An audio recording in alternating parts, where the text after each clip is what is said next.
Hello, Den Haag.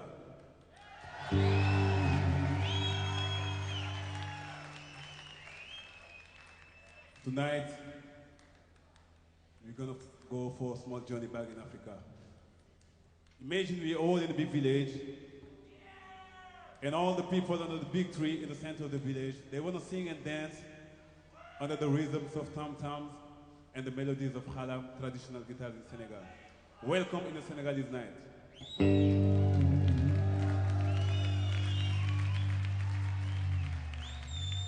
And please, to have a full respect on this oral tradition, I invite you all to have a seat on the floor. Thank you.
Kaburo, man waynala,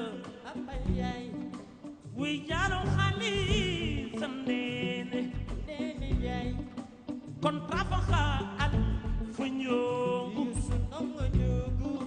we mehada yualo, papa yo nene, mehada.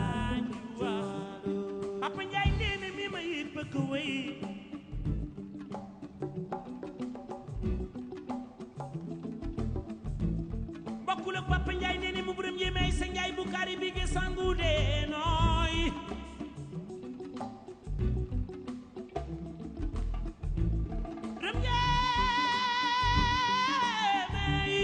burum yeme sa Ndiaye bu kare prima ma ca benn baat su waxee ren balaa waxati déwén wuy Ndiaye wuy Ndiaye wuy Ndiaye wuy Ndiaye wuy Ndiaye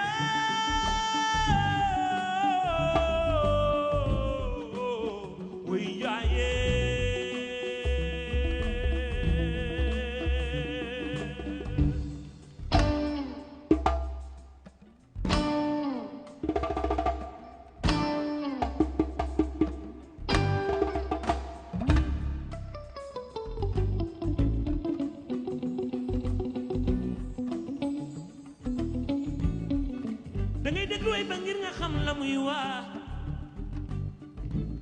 soo bàyyee ba mu dee ngay soog a déglu naqar wa day gën a tiis ngir dootoo xamaa laajte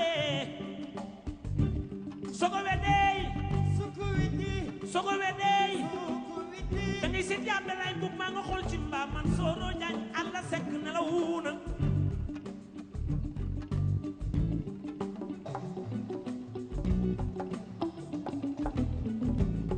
keroog bañ fi jëgalee seen xam-xam door a saw si réew mi gaa yi déglu leen nooy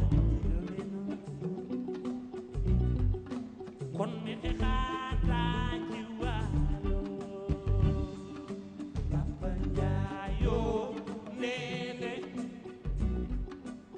mi fi xaataa ci waalo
mañi booli ak ciri mañi gay sa daara bori moo njaage wuli rek moo xeex waalo ma mu lew naan bakk rek dan njaag Bubakar njaag may sana ne njaag kumba borom naak wi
To sing? Are you ready to sing? Ayo, ayo. Wow, wow. Ayo, ayo. Wow, wow. Ayo, ayo. Wow, wow. Ayo, ayo. Wow, wow. Ayo, ayo. waaw waaw ayo ayo